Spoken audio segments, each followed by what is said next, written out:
Oh my God. Alright then guys, welcome to the video, welcome back to the channel. You've clicked on this because you know what's going on. I've asked these two here, Dan and Tom, who you would have seen on the channel before, to get a day off work, and they don't actually know what's going on at the moment. So this is the reveal. There's one thing that these two have in common. Well, actually two things that they have in common. One, they have helped me clean my cars before, and two, they both like detailing. So the plan for today is that we are heading to Meguiars. The S2000's booked in for a day in the bay. I've wanted to do this for absolutely ages, years in fact, and the fact that it's actually happening is sick. Let's hop in the cars and head over to Meguiars. So guys, we are down at Meguiars now, and we've got Grant here from Meguiars. And Grant, what are we doing today? Today we're going to give the S2000 a wash down, then we'll be getting it inside under lights, looking at the paint, seeing the quality of it, and then going through a quick correction process. Luckily we've got a nice team of people here today. Yeah. So we can split the jobs out. So I've basically never done anything properly with this car in terms of paint correction or anything. This car is pretty much as I bought it. That's good. Yeah. That gives us lots to do. Yeah.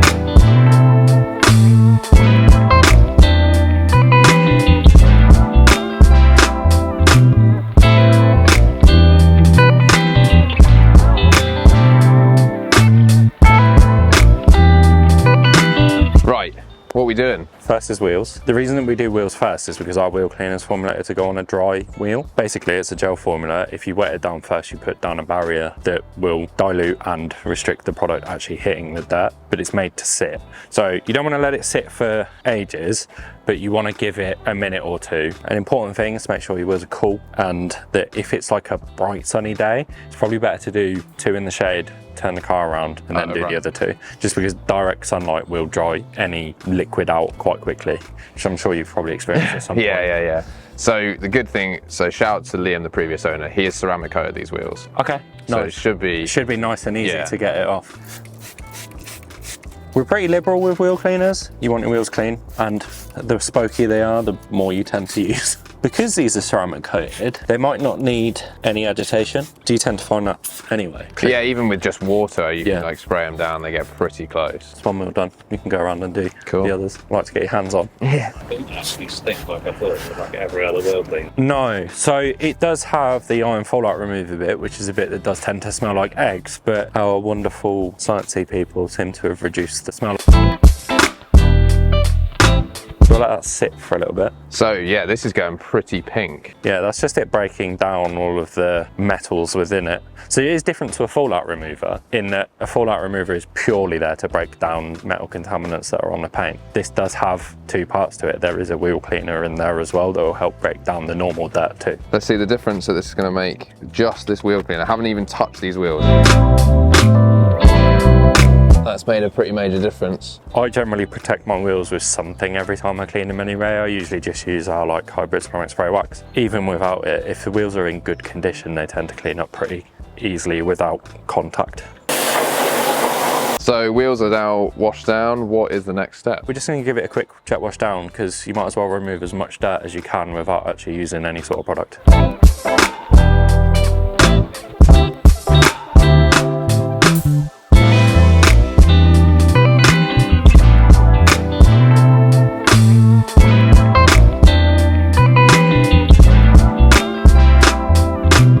It works as multiple things. Use it to clean tyres, use it to clean engine bays, use it to pre-wash, use it for interiors. It's a fairly non-aggressive approach, but it helps to get into some of the more bonded on dirt.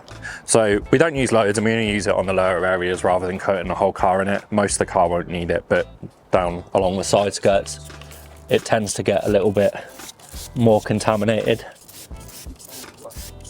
You leave the pre-wash, this stuff on whilst you put the snow foam on? It's sort of to superpower the snow foam. So the snow foam's there to soften up the dirt, to help it move off of the panel. The pre-wash is kind of doing the same thing, it's just stronger. Our snow foam is wax safe snow foam, so it's not super aggressive. Because of that, if you've got stuff that is really bonded on there, it will soften it, but having that little bit of extra power is pretty good. If you wash your car once every 2 weeks and you snow foam it, snow foam's mint. If your car's sat for a little bit, or you've gone through some bad roads like today, then having something to give it a bit more oomph is a nice bonus. Just means less dirt on the car for when you then contact wash.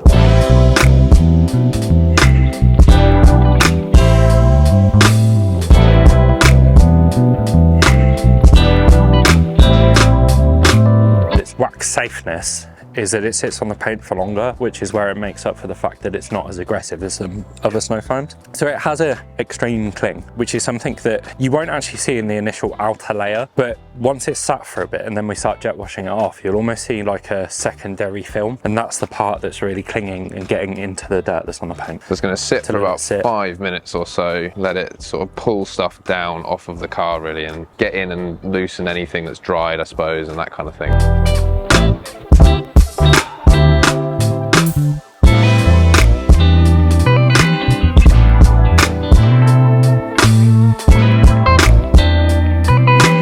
You see this stuff here, it's like a light is going to get covered now, but this like foamy stuff there, that's the extreme cling part of it. I'll jet wash off another bit and it'll show up again. It's this like grayer looking foam. That's the stuff that's like actually really clinging. Yeah, you'll see that it moves slower. The more dirt there is, the more it'll grab onto it. It moves slower than like the normal foam. That's the sitting in it and really getting in and softening up the dirt part of it that makes up for not having the aggressive cleanness.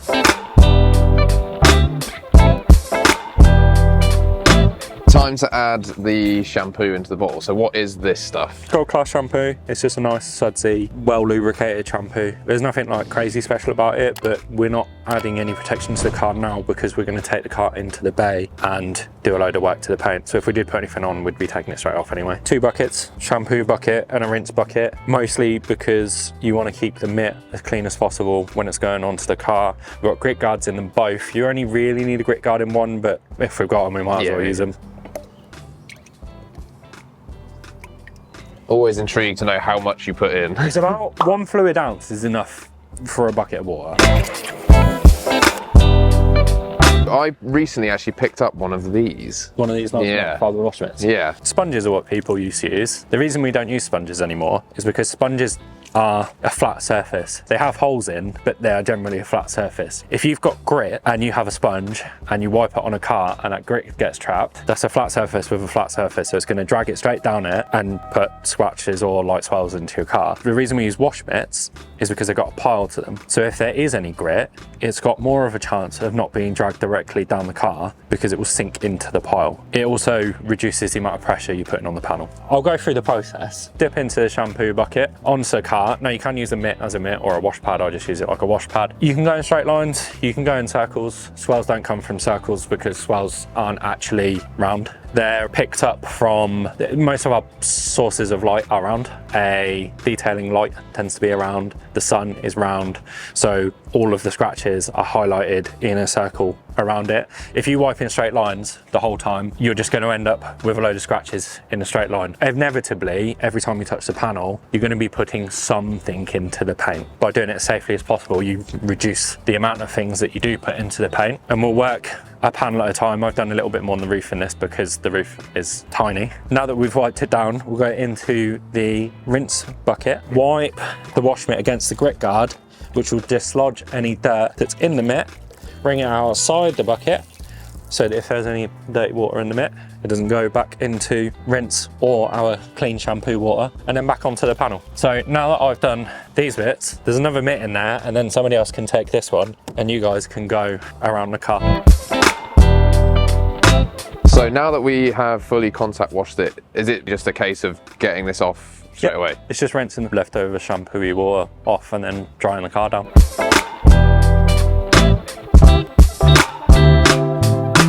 Now we're on to drying the car. So we've got our Duo Twist drying towels, which have got nice twisted loop fibres. The benefit of it is that the water struggles to get out. A lot of drying towels are cut fibres, which means they've got a straight open end. Because these are looped, it tends to keep the water trapped in the towel. I've actually water weight tested these. They can hold about 1.7 litres of water, at which point they are completely sodden, so they won't be drying anymore. It's quite a lot.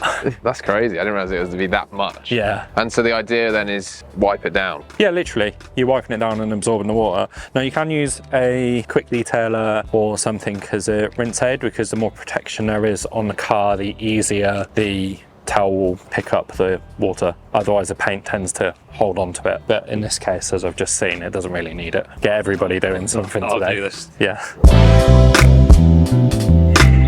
So this is done outside? Yeah. we've cleaned it. Actually looks pretty decent for just a clean. We'll take it inside and see if it still looks the same. This is the bit I'm really looking forward to seeing. It's a nice, like, almost like a softbox out here today. So it's nice, flat, even lighting. So like even dirty cars look kind of all right. Yeah. So we'll get it inside and have an actual inspection of the paint. So it definitely does need machining. Yeah, this reveals quite a lot. You can see it because, I mean, it's not super glossy. There's a lot of stuff interrupting the reflection back at you, which is what ultimately gloss comes from. The clearer the path the light has from the light source into the paint and back to your eyes, the brighter it will be and the glossier that the paint will look. On a scale of 1 to 10, what do you think this is at? Oh, it's not the worst that I've ever seen by far. It needs work, but that's good because it means that you actually get to learn something from it. If the car had come in and it was perfect and we just sent it straight back out, you boys would have wasted a trip up it. This was also why I left it, because I knew that this would be... You were like, oh, I'll just put some swirls into it quickly. I mean, the difference from the From the fresh paint, to that is night and day almost. The bonnet is particularly bad though. Like the wings are definitely a bit swirly and a little bit scuffed, but they're a lot better than the bonnet is, which makes you wonder if the wings have been painted maybe at some point. It's a possibility. Believe it or not, nearly every single car that we have come in the bay has had paint at some point. What are we going to do next? Is it clay bar? Yep, we'll clay it. We did do a synthetic clay kit, and I think synthetic clays have a place still. I think they're really good for spot fixing, where you don't want to get out a clay bar and break. I mean, you can store them. We store them in these little plastic pots to keep dust and stuff out of them. But if you don't have that, you don't just want a piece of clay sitting on the side. So if you're spot fixing, synthetic clay mitts are banging because you're not wasting a whole piece just for that one little spot. For doing a full car, I think that traditional clay is a bit more aggressive. Now, clay shouldn't mar paint, or at least this clay shouldn't mar paint. We do like professional grade stuff that's really tacky that will mar a little bit, but you kind of know that you're doing it as part of a correction process, so you're going to go back over and remove that marring anyway. But this shouldn't, but it is aggressive enough that it will work quite quickly through any contaminants on the paint. We have a quick detailer that's kind of a no frills quick detailer. It's not got any gloss enhancing or any protection or anything in it like that. It's purely there to act as a lubricant on the surface.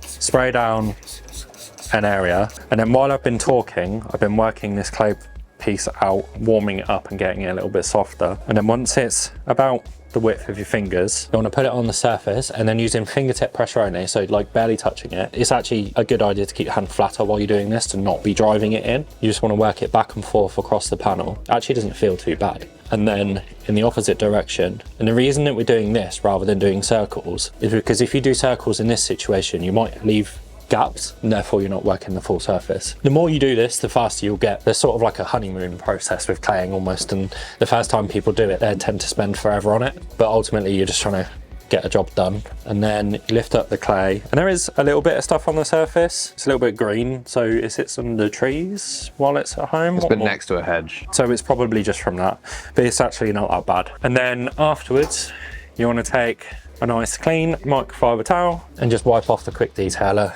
to remove it from the surface before you then go on to your next steps. So the other cool thing about this clay stuff is actually my first memories of Meguiar's products is my dad cleaning his Range Rover using this, and like with the box and everything, like this is literally the thing. So it's so cool that this is like a full circle moment kind of thing where we're like, we're all gonna hit this car now. So yeah, let's get on with it.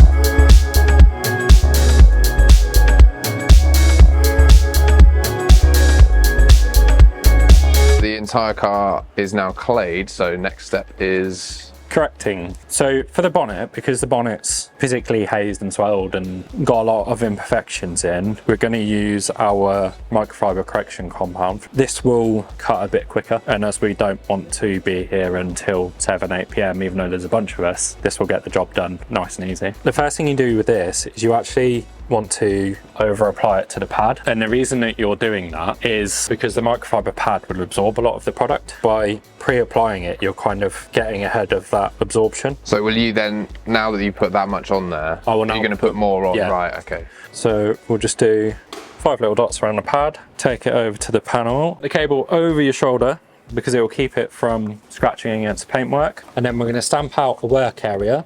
You don't want to work too big of a section at once because you will allow the product to dry out, and that will just cause you more issues down the line when it comes down to removing it. So slow speed but fast movement for spreading.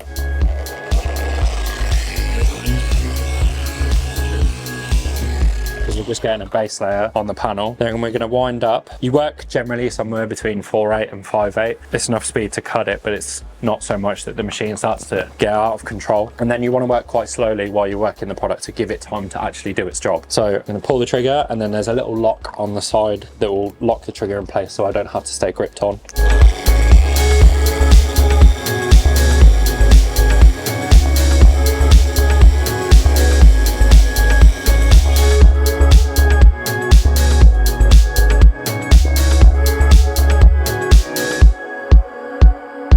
Now, there's a lot of stone chips in this bonnet, but it's taken out most of the surface imperfections. There are a couple of deeper bits, so if we want to, we can go back in and focus on those to remove them. Some of them will be too deep, like I think there's a scratch there that's probably a little bit too deep. If you can catch your fingernail in it, generally it's probably too deep. In terms of swirls and just general greying, if you look from there to there, you can see that the paint's a lot smoother, the reflection's a lot better. It is actually a little bit lighter, so when we go back in with the finishing wax afterwards, it will deepen the colour back up. In person, it's a massive change, but it's so hard to pick up. One of the things that's quite important when you're working it is to keep the pad flat for two reasons. One, if you lean on an edge, you'll slow the machine down and it won't spin. And the other reason is if you let air get underneath the pad, it will dry the product out. And that's quite often where you end up with dusting, is because the product's been able to dry out. Our products don't have any like bulking agents in them or anything like that, which is what some other products have, which is why they will dust regardless of what you do. But as long as you're staying nice and flat and working slowly, this will cut through pretty much anything without putting you at any risk. Okay, so it's time to start machine polishing the whole thing. So Tom's already starting on this section. No, it's fine. No, go for it. Go for it. Don't wait for me. Don't wait for me. Dan's going to start on the other side of the bonnet, and we're going to crack through this. We're going to interchange because they've got two machines, so they can swap in and out. And letting these guys go first because they actually know what they're doing.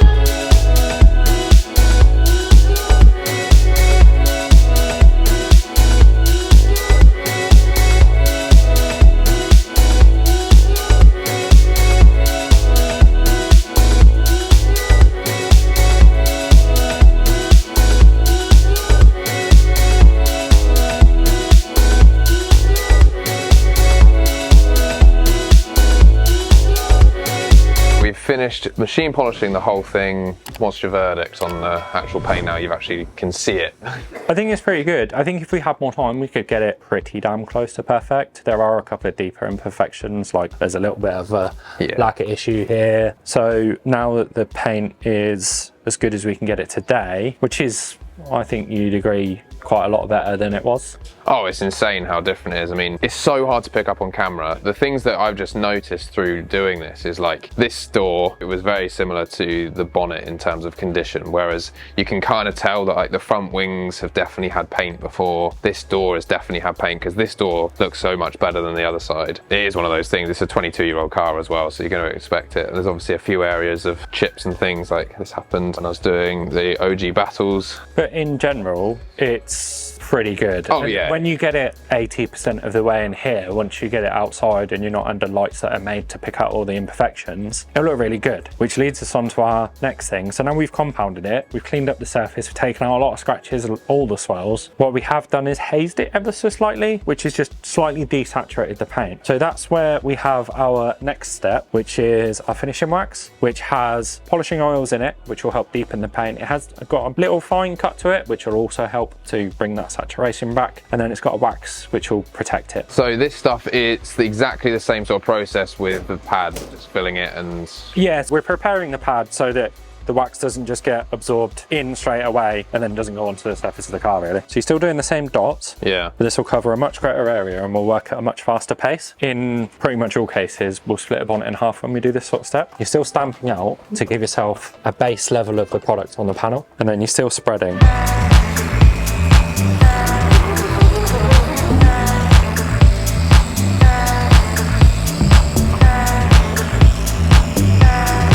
And then you're winding it up a little bit and then moving about twice as fast as you were before.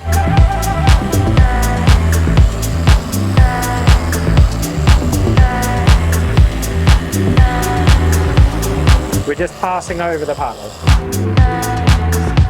And then we leave that because it needs to cure. So it'll take about 10 minutes. It won't take as long as a normal wax because we put heat through it with the machine. And then we'll go around, cover the whole car, and then we'll probably start wiping off. So you'll see the result after.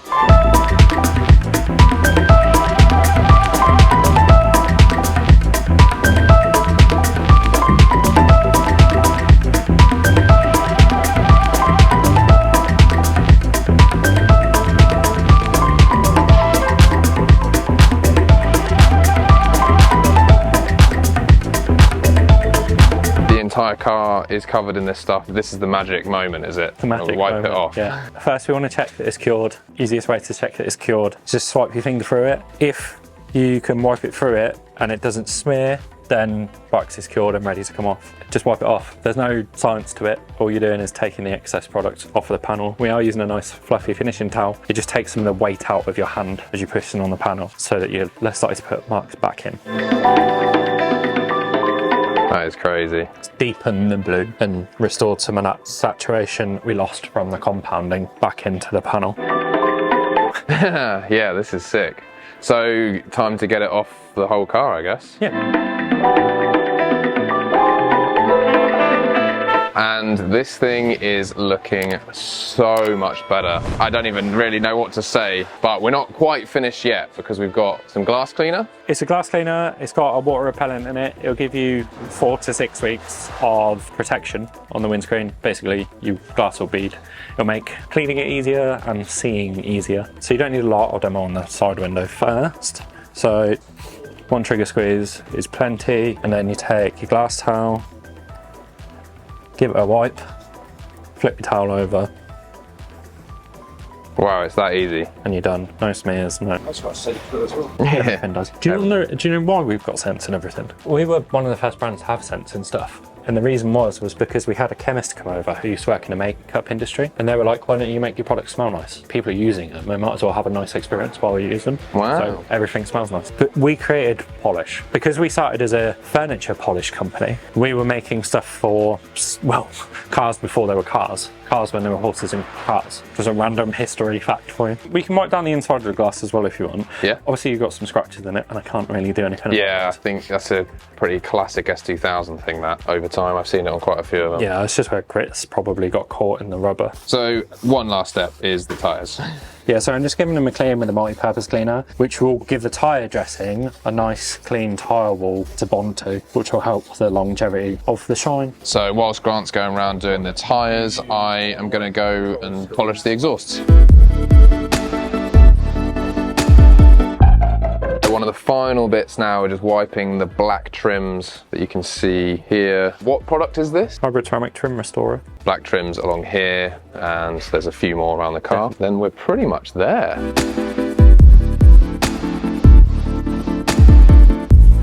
I just thought it was cool to quickly just show you all the products that we've ended up using today. I guess if you're wanting to recreate what we've done, plus also actually this entire tub of rags used down here and all the pads and everything as well. And the car's looking so much better because of all of this stuff. The car's coming out and I've got Dan to drive it so I can actually see what it's actually going to look like as it comes into the daylight. I'm very excited to see this. Oh my God, it looks sick. Oh my God.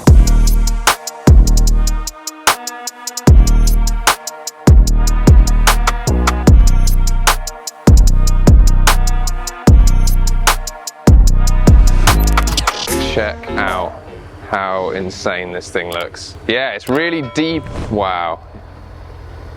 It's just so much clearer. I think what's cool is because obviously the front bumper got painted, that looked really good, but then it kind of blended into paint that didn't look that great. And now that it's all a bit more uniform, it kind of looks like, well, it's all kind of been done at the same sort of time. And so guys, that is it. The car is finished. Thank you very much, Grant, for having all of us down today. It's been amazing. And the car looks crazy compared to how it did when it rolled up here. So thank you very much. Absolutely not a problem. I've said this before. It wasn't me that did most of the work. It was you guys, and you've smashed it. So I'm happy, you're happy, we're winning. Yeah, I can't stop looking at it. It just looks so much more deep and rich, and oh, it's so sick. So hopefully you guys have enjoyed this one, just learning all these techniques and everything from the company that actually made these products. Is super cool. So yeah, hopefully you guys have learned something. Don't forget to comment down below what you think of the car now, what you think of the detailing bay or the products or anything like that. Also, don't forget to subscribe if you've enjoyed this one. A huge shout out to Meguiars once again,